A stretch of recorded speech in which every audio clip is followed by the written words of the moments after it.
Bienvenue au Starter du jour pour bien démarrer sa journée. Aujourd'hui, commence maintenant, même si tout n'est pas parfait.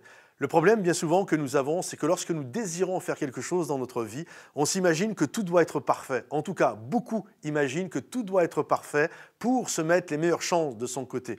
Bien sûr, il faut réfléchir, c'est une évidence, mais on n'a pas besoin d'attendre que tout soit parfait. Il y a une citation d'un homme que j'aime beaucoup, Mike Horn, qui est un explorateur, un aventurier hors pair, et il dit ceci, il a juste besoin de 5% de ses réponses pour se mettre en route, et généralement, c'est l'endroit où il doit aller, et les 95% viennent durant la route. Et je crois que c'est important de se dire que même si ce n'est pas parfait, je peux quand même me mettre en route. Et de toute façon, même si tu penses que tu vas tout élucider avant de partir, la vie, mes amis, m'a appris que dès que tu vas te mettre en mouvement, il y a plein de choses que de toute façon tu n'avais pas prévues, donc tu vas devoir revoir tes plans.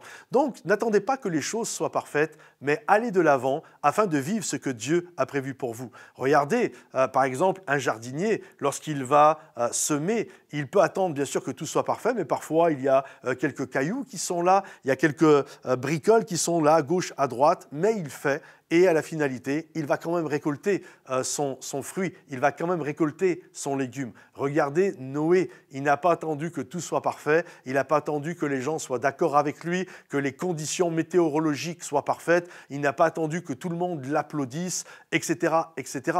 Dieu lui a demandé de faire quelque chose et il s'est mis en mouvement et il s'est mis à le faire. Et lorsque nous regardons à travers la parole de Dieu, nous voyons plein d'histoires où les gens se sont mis à faire des choses alors que les conditions ne semblaient pas idéales. Mais pourtant, ils se sont mis en mouvement en faisant confiance à l'injonction, à ce que Dieu leur demandait. Et alors qu'ils le faisaient, la main de Dieu a été sur eux et ils ont pu vivre le miraculeux. Il y a une personne à l'église que j'apprécie, Hélène Bonhomme, qui dit souvent ceci, « Fait vaut mieux que parfait ».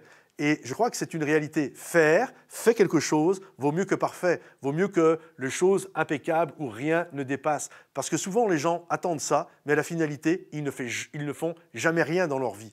Alors fais aujourd'hui, même si ce n'est pas parfait, fais tout ce que ta main trouve à faire et vois comment Dieu va t'utiliser pour la gloire de son nom. Que le Seigneur te bénisse, que le Seigneur t'encourage. Si tu n'es pas encore abonné, pense à t'abonner à notre chaîne YouTube, à liker cette vidéo, la partager et la commenter.